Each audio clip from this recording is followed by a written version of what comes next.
সড়কে আমাদের গাড়ি আমরা বলেছি চলবে না।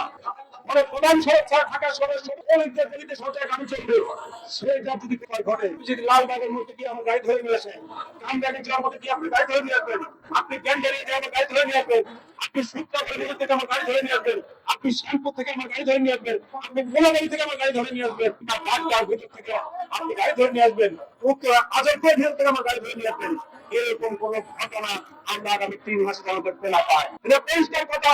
আগামী 3 মাসে এই ধানের অলিতে ঢাকা শহরে গাড়ি চলবে, প্রধানের 4টা-5টা সড়ক ছাড়া, সেখান থেকে আপনারা আমাদের গাড়ি ধরবেন না। আমরা 3 মাসের মধ্যে আমরা সরকারের কাছ থেকে আমরা registration card, identity card, licence card এবং রোডপাওয়ার কার্ডের 3টা জিনিস আমরা পেতে চাই। আর কি পেতে চাই? এই যে ব্যাটারি সিস্টেম চলছে আমাদের সেই গাড়িগুলোতে আপনারা নোটিফিকেশন করেন। আমাদের মোটা চাকা যে গাড়ি চলে, সেই মোটা চাকার গাড়ি আপনারা জানেন অনেক বেশি নিরাপদ। তাদের ব্যাক গিয়ার আছে, তাদের অন্যান্য গিয়ার গুলো আছে, পিছনে নিতে পারে, সামনে নিতে পারে, আটকে এবং আমার এন্টি কাটা ফলে সে ডানের বামে যায়, সেটা সিগন্যাল দিতে পারে। অনেক বেশি আধুনিক হয়েছে। ফলে এই মোটা চাকার গাড়ি আপনি সেটাকে মডিফাই করেন। আমরা বলেছি 1 থেকে 2 বছর আমাদের সময় দিলে এই যে মডেল হবে সেটা রিপ্লেস করা। আমাদের গাড়িকে উচ্ছেদ করার দিকে হাত লাগাবেন না। দ্বিতীয় কথা, আমাদের গাড়িকে মডিফিকেশন করার সময় দিবেন। আর নতুন যে ডিজাইন হবে, আমরা বলেছি সেই ডিজাইনকে আমার যারা লোকাল এখন গাড়ি উৎপাদন করে সেই কোম্পানিতে আপনারা সেই ডিজাইন দিয়ে দেবেন।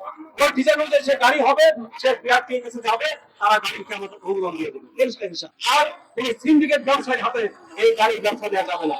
এখানে আমাদের সমস্ত জায়গাতে গাড়ি কেনা বেচা হয়, সেরকম ব্যবস্থা করবেন, কিন্তু নির্দিষ্ট আমরা এই আমাদের প্রচুর নারীরা এই গাড়ি চালাচ্ছে। এই নারীরা যখন নিরাপদে গাড়ি চলতে পারে সেটা দেখবেন। আর আমাদের ব্যাটারি 4টা-5টা করে ব্যাটারি একটা গাড়ি, এই গাড়িগুলো ছিনতাই হয়, ড্রাইভারকে হত্যা করা হয়। প্রায় 300 ড্রাইভারকে ইতিমধ্যে হত্যা করা হয়েছে গত 10 বছরে। এই ব্যাটারি খুলে ড্রাইভারকে হত্যা করা হয়েছে। অর্থাৎ আমাদের ব্যাটারি নিরাপত্তা নাই, গাড়ির নিরাপত্তা নাই। ফলে সেটা আপনারা দেখবেন। বন্ধুগণ, ফলে আমি শুধুমাত্র কয়েকটা জিনিস আমি পরে শোনাচ্ছি। এই আমরা বলেছি মাননীয় মন্ত্রী সরকারের গণতন্ত্র বাংলাদেশ সরকার, বাংলাদেশ সচিবালয় ঢাকা সরকারের 180 দিনের অগ্রগতি রিক্সা ইলেকট্রিক যানবাহনের চূড়ান্তকরণ, নিবন্ধন, লাইসেন্স ও রুট পারমিট প্রদান অন্তর্ভুক্ত করা পছন্দ।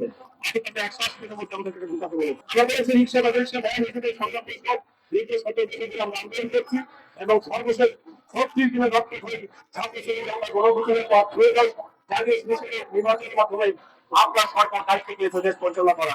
আপনি জানেন 7 লাখ মানুষ যানবাহন কর্তৃক নিবন্ধন, চালকদের লাইসেন্স প্রশিক্ষণ বের করাতে, সড়কে শৃঙ্খলা করাতে, যানবাহন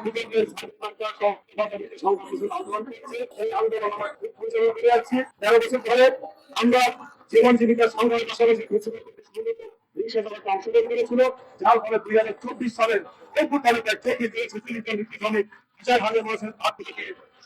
আমি সরকারের পতন হয়েছে।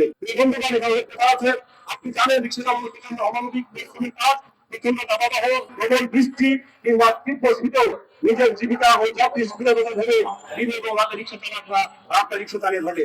চালকদের পরিশ্রম লাঘব, যাত্রীদের স্বাচ্ছন্দ্য আর খরচ কমার বিষয় করে সম্পূর্ণ দেশীয় পদ্ধতিতে রিক্সা ব্যাটারি স্থাপন শুরু হয়। প্রথম থেকে নির্মাণ জনিত কিছু বিপদ থাকলে ইতিমধ্যে তার অধিকার স্থানীয়ভাবে দূর করে আধুনিকরণ করা সম্ভব হয়েছে। দ্রুত বাহন যেমন জনপ্রিয়তা অর্জন করেছে এবং তেমন ছড়িয়ে পড়েছে সারা দেশে।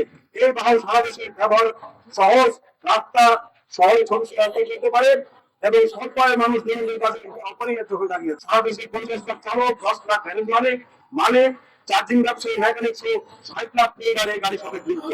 আমি সে কথা বলেছি। এটা তৃতীয় বৃহত্তম সমস্যা থেকে। বন্ধুগণ, আমরা বলেছি যে আমরা এই যে অর্থনীতি এবং সব জায়গায় আমরা অবদান রাখছি। আমরা জানেন এই 60 লাখ মানুষের থাকতে নিয়ে 3টা-4টা নীতিমালা আছে। আমরা বলেছি 3টা-4টা নীতিমালা না, 2019 সালে, 22 সালে, 24 সালে যেটা খরচ হয়েছিল, একটা নীতিমালা চূড়ান্ত হয়েছে আর বাকি অপেক্ষায় আছে। এখন আমার সিটি কর্পোরেশন করছে।